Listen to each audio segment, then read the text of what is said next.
قرآن مجید میں 114 صورتیں ہیں، 30 پارے ہیں۔ پاروں کی جو تقسیم ہے اور رکوع کی جو تقسیم ہے یہ بعد میں ہوئی۔ صورتوں کی تقسیم خود نبی صلی اللہ علیہ وسلم کے عہد میں ہوئی۔ پہلی صورت جس سے مصحف کا آغاز ہوتا ہے یہ سورہ الفاتحہ ہے۔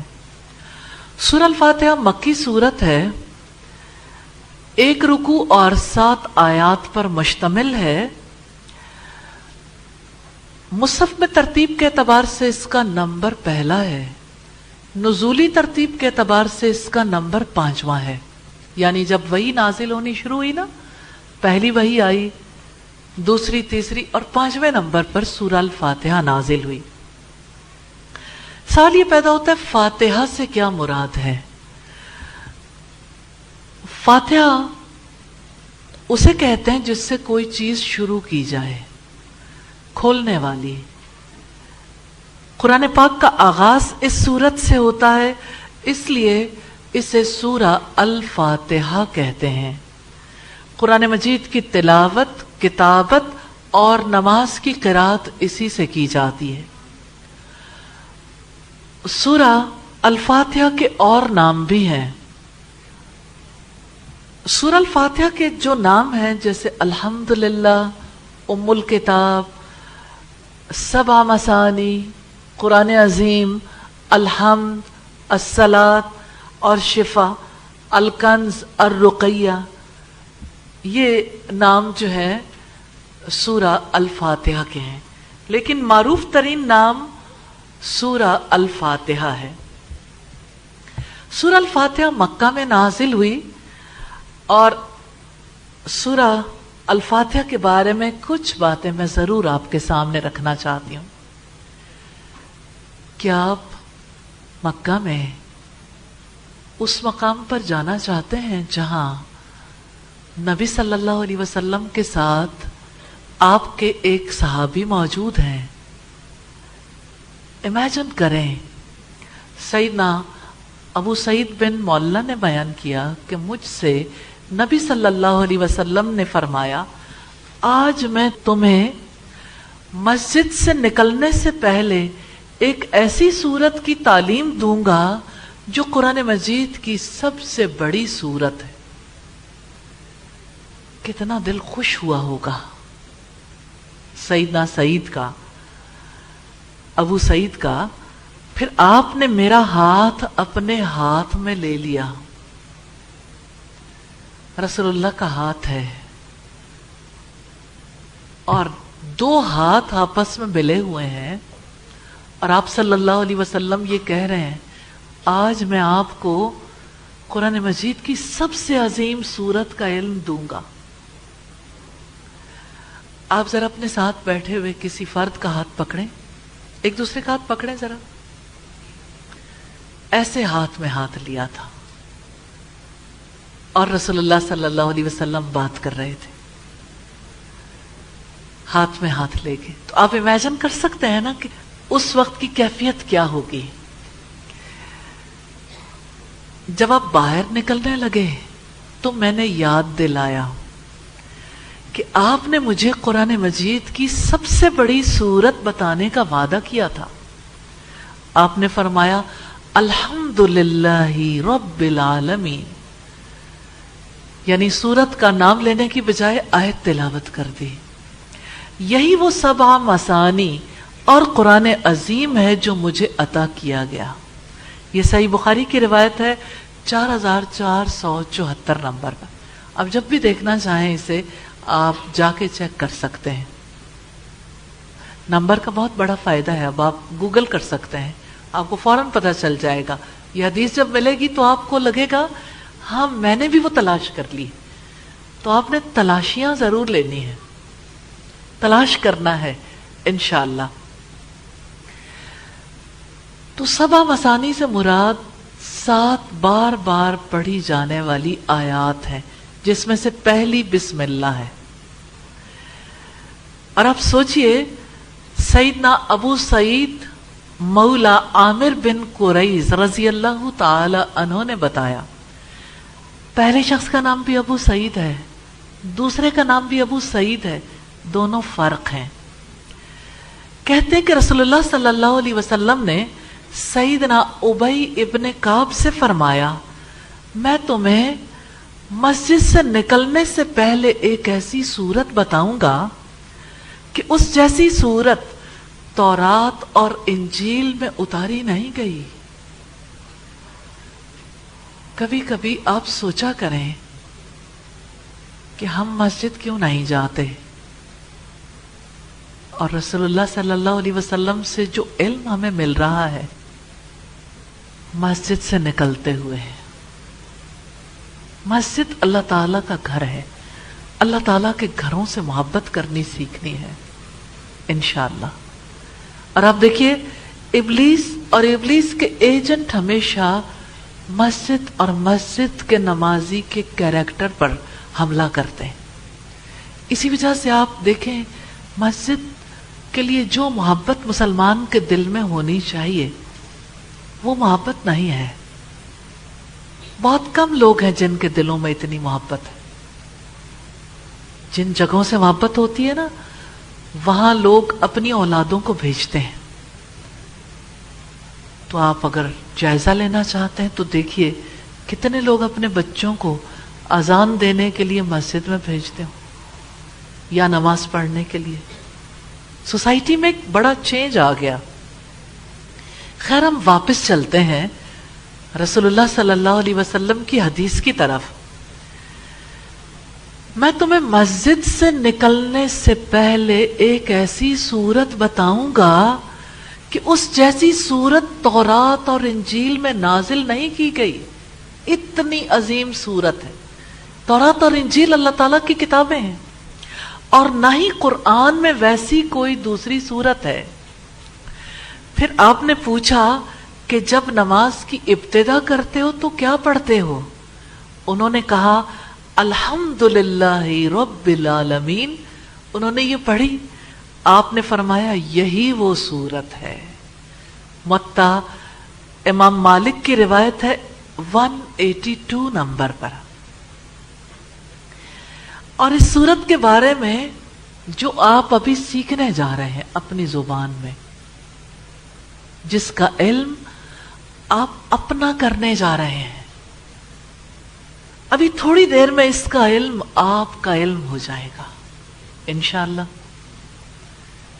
تو وہ خوش نصیب گھڑی آن پہنچی ہے جب اللہ تعالیٰ کی کتاب کی پہلی سورت کا علم آپ کا ہونے جا رہا ہے۔ گیم شو ہوتے ہیں نا ٹی وی میں دیکھتے ہیں آپ، 20 تولے سونا 10 تولے سونا کسی کا ہونے جا رہا ہے۔ اللہ پاک نے اپنی کتاب میں فرمایا فَبِذَلِكَ فَلْيَفْرَحُوا هُوَ خَيْرٌ مِّمَّا يَجْمَعُونَ۔ اسی طرح سے چاہیے کہ وہ خوشیاں منائیں، وہ ان ساری چیزوں سے بہتر ہے جو لوگ جمع کرتے ہیں۔ اب سوچئے کیا کچھ ہے جو لوگ جمع کرتے ہیں۔ ہر ایک چیز جو آج تک آپ نے جمع کی ہے، جس کو جمع کرنے کی خواہش ہے، ہر چیز سے بہتر ہے۔ کیا جمع کرتے ہیں انسان؟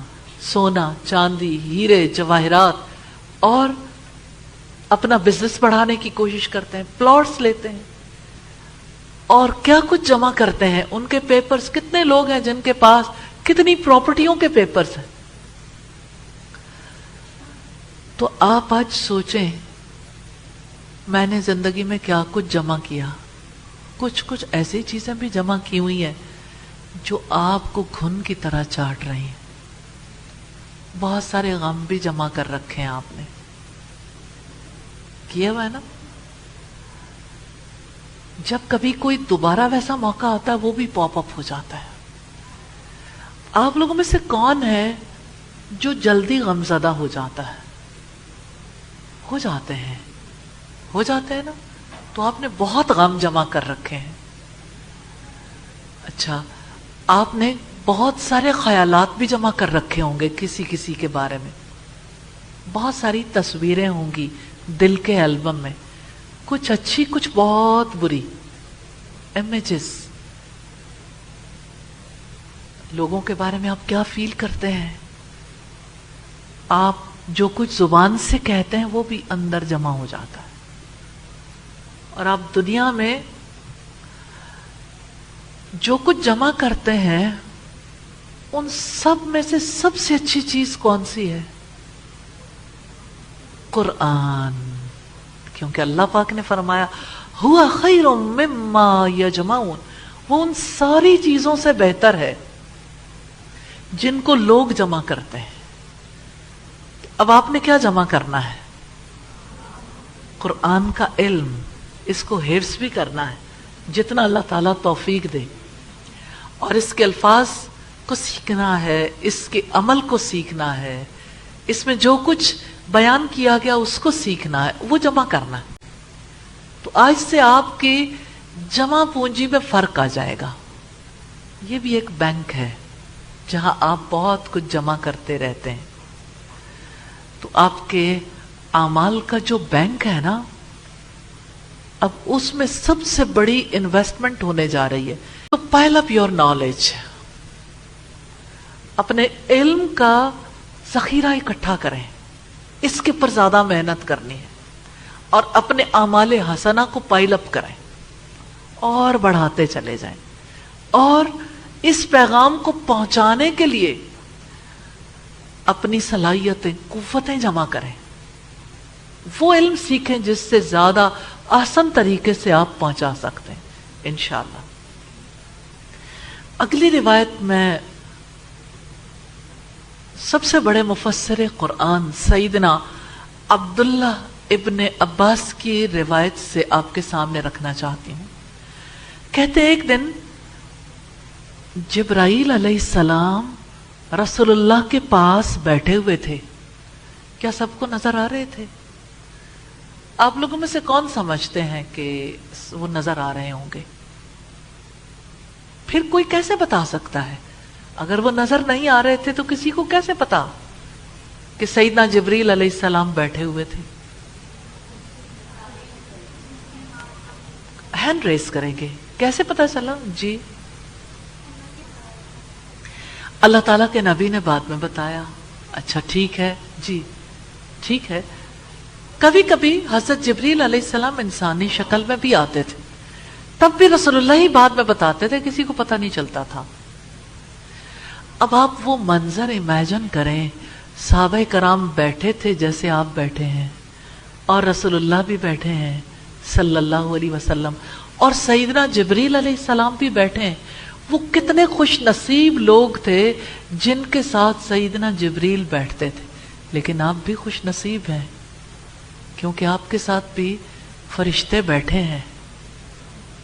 میں اس کے لیے دلیل دے سکتی ہوں آپ کو.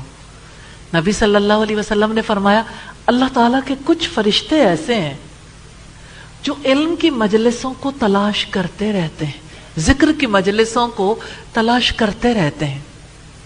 پھر جب وہ مجلس مل جاتی ہے تو وہ دوسروں کو بھی بلاتے ہیں، آ جاؤ آ جاؤ آ جاؤ. آپ کبھی کسی کو کال دیتے ہیں علم کی مجلس کی، ذکر کی مجلس کی؟ پھر جب وہ بلاتے ہیں، فرشتوں جیسا عمل ہے نا، تو جب وہ سارے اکٹھے ہو جاتے ہیں تو جگہ ختم ہو جاتی.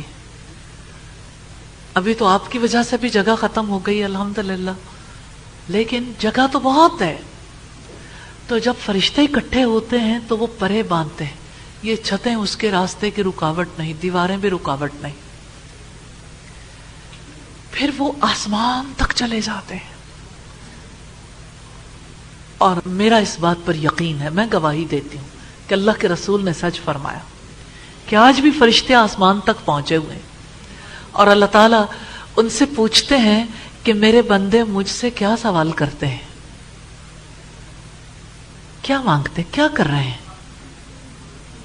تو فرشتے جواب دیتے ہیں وہ آپ کو یاد کرتے ہیں. یہ یاد ہی تو ہے، ہم یاد کر رہے ہیں نا اپنے رب کو. تو اللہ تعالیٰ ان سے پوچھتے ہیں کہ کیا انہوں نے مجھے دیکھا ہے؟ یعنی یاد کرتے ہوئے اس کو ذہن میں رکھنا پڑتا ہے. تو فرشتے کہتے ہیں کہ نہیں. تو اللہ تعالیٰ پوچھتے ہیں اگر وہ دیکھ لیتے پھر کیا کرتے؟ تو فرشتے کہتے ہیں تیری عزت کی قسم، پھر تو تجھے بہت زیادہ یاد کرتے.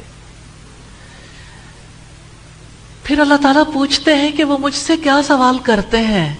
تو فرشتے یہ کہتے ہیں کہ آپ سے آپ کی جنت کا سوال کرتے ہیں. تو اللہ تعالیٰ پوچھتے ہیں، حالانکہ وہ خوب جانتا ہے کہ کیا انہوں نے جنت دیکھی ہے؟ تو فرشتے جواب دیتے ہیں کہ انہوں نے جنت نہیں دیکھی.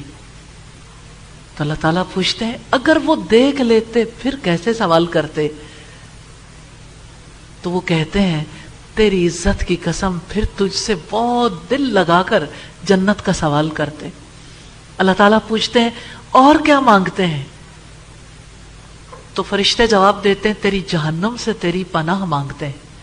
تو اللہ تعالیٰ پوچھتے ہیں کیا انہوں نے جہنم دیکھی ہے؟ تو وہ جواب دیتے ہیں کہ انہوں نے جہنم تو نہیں دیکھی. تو اللہ تعالیٰ پوچھتے ہیں اگر وہ جہنم دیکھ لیتے پھر کیا کرتے؟ تو فرشتے جواب دیتے ہیں تیری عزت کی قسم پھر گڑ گڑا کر آہوزاری کر کے تیری جہنم سے تیری پناہ مانگتے. پھر اللہ تعالیٰ کہتے ہیں کہ اے میرے فرشتوں، اس مجلس میں جتنے لوگ جو دعا مانگتے ہیں ان سب کی دعائیں پوری کر دو. تو فرشتے سوال کرتے ہیں کہ اے اللہ، یا اللہ، ان میں ایک شخص ایسا تھا جو تجھے یاد کرنے کی نیت سے نہیں آیا، یوں ہی آ کر بیٹھ گیا، اس کے ساتھ کیا معاملہ کریں؟ تو اللہ تعالیٰ فرماتے ہیں ان جیسوں کے ساتھ بیٹھنے والا بھی محروم نہیں رہے گا، اس کو بھی وہ سب کچھ عطا کر دو. تو ذکر کی مجالس، علم کی مجالس ایسی ہیں، یہ حدیث ہمیں بتاتی ہے کہ ان میں بیٹھنے والوں کا کیا کام ہونا چاہیے.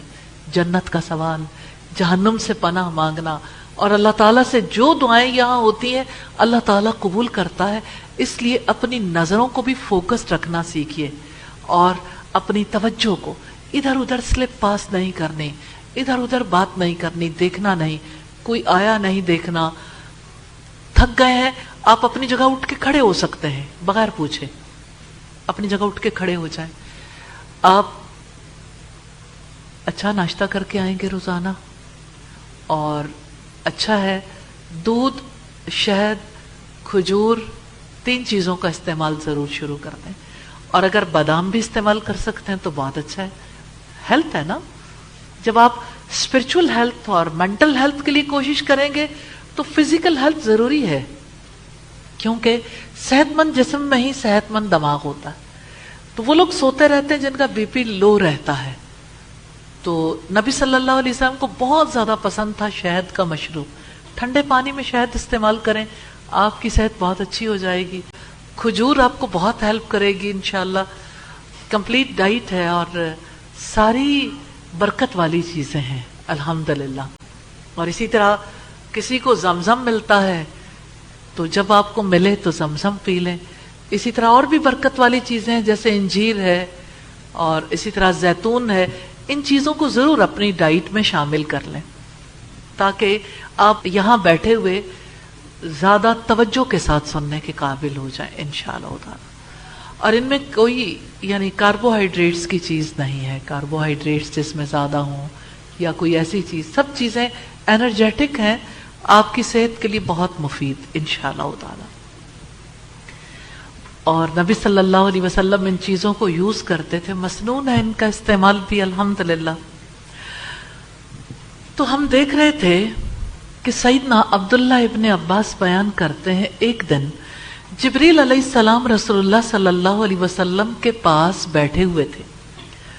انہوں نے اپنے اوپر کی طرف سے بڑے زور سے دروازہ کھلنے کی آواز سنی. اوپر کون سا دروازہ ہوتا ہے؟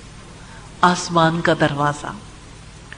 انہوں نے اپنا سر اٹھایا اور فرمایا آج آسمان کا وہ دروازہ کھلا ہے جو اس سے پہلے کبھی نہیں کھلا تھا، اور اس سے ایک فرشتہ اترا ہے. پھر فرمایا اس دروازے سے یہ فرشتہ زمین پر اترا ہے، یہ آج کے دن سے پہلے کبھی نہیں اترا. اس فرشتے نے رسول اللہ صلی اللہ علیہ وسلم کو سلام کیا اور کہا آپ کو ان 2 نوروں کی خوشخبری ہو جو آپ کو عنایت ہوئے ہیں. یہ آپ سے پہلے کسی نبی کو عطا نہیں کیے گئے. دو نور، دو روشنیاں ہیں. ان میں سے ایک سورہ الفاتحہ ہے اور دوسرا نور سورہ البقرہ کی آخری آیات ہے. آپ جب بھی ان دونوں میں سے کوئی حرف تلاوت کریں گے، بڑی اہم بات ہے، یہ والی بات سب کو بھول جاتی ہے. آپ جب بھی ان دونوں میں سے، کن دونوں میں سے؟ سورہ الفاتحہ اور سورہ البقرہ کی آخری آیات، ان دونوں میں سے کوئی حرف تلاوت کریں گے تو آپ کو مانگی ہوئی چیز ضرور عطا کر دی جائے گی. مسلم کی 806 نمبر روایت ہے. تو آپ دنیا مانگیں یا آخرت، دونوں ہی مانگیں. اور جب بھی آپ نے دعا کرنی ہو سورہ الفاتحہ مقبول دعا ہے، اور سورہ البقرہ کی آخری آیات. سورہ الفاتحہ کا درجہ بہت بلند ہے. پانچویں روایت آپ کے سامنے رکھنا چاہتی ہوں. سیدنا ابو ہریرہ رضی اللہ تعالی عنہ کا بیان ہے. رسول اللہ نے فرمایا جس نے نماز میں سورہ الفاتحہ نہیں پڑھی تو اس کی نماز پوری نہیں ہوئی بلکہ اس کی نماز ناقص رہی. یہ جملہ آپ نے 3 بار ارشاد فرمایا. لوگوں نے پوچھا کہ جب ہم امام کے پیچھے ہوں تو کیا کریں؟ اس وقت تو امام پڑھتا ہے اور نارملی لوگ جو سمجھ نہیں رکھتے وہ پیچھے صرف سنتے ہیں. اور صحابی رسول سوال کرتے ہیں اس وقت ہم کیا کریں؟ آپ صلی اللہ علیہ وسلم نے فرمایا، سیدنا ابو ہریرہ نے جواباً کہا، اس وقت تم لوگ سورہ الفاتحہ آہستہ پڑھ لیا کرو، کیونکہ میں نے رسول اللہ کو اللہ عز و جل کا یہ قول ارشاد فرماتے سنا ہے، نماز میرے اور میرے بندے کے درمیان آدھی آدھی تقسیم ہو چکی ہے. نماز میرے اور میرے بندے کے درمیان آدھی آدھی تقسیم ہو چکی ہے، اور میرا بندہ جو سوال کرتا ہے وہ پورا کیا جاتا ہے. جب کوئی شخص الحمدللہ رب العالمین کہتا ہے تو اللہ عز و جل فرماتا ہے میرے بندے نے میری تعریف کی. اور نمازی جب الرحمن الرحیم کہتا ہے تو اللہ تعالیٰ فرماتا ہے کہ میرے بندے نے میری توصیف کی. اور نمازی جب مالک یوم الدین کہتا ہے تو اللہ عز و جل فرماتا ہے میرے بندے نے میری بزرگی بیان کی. اور یوں بھی کہتا ہے کہ میرے بندے نے اپنے سب کام میرے سپرد کر دیے ہیں. اور نمازی جب ایاک نعبد و ایاک نستعین پڑھتا ہے تو اللہ عز و جل فرماتا ہے یہ میرے اور میرے بندے کے درمیانی معاملہ ہے، میرا بندہ جو سوال کرے گا اسے ملے گا. پتہ چلتا ہے نا، پیک پہ پہنچ گئے، ایاک نعبد و ایاک نستعین.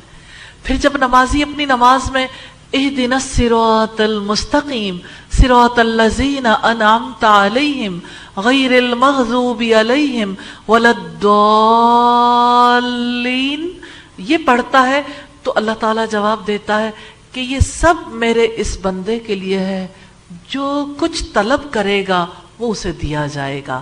یہ صحیح مسلم کی روایت ہے 395 نمبر پر.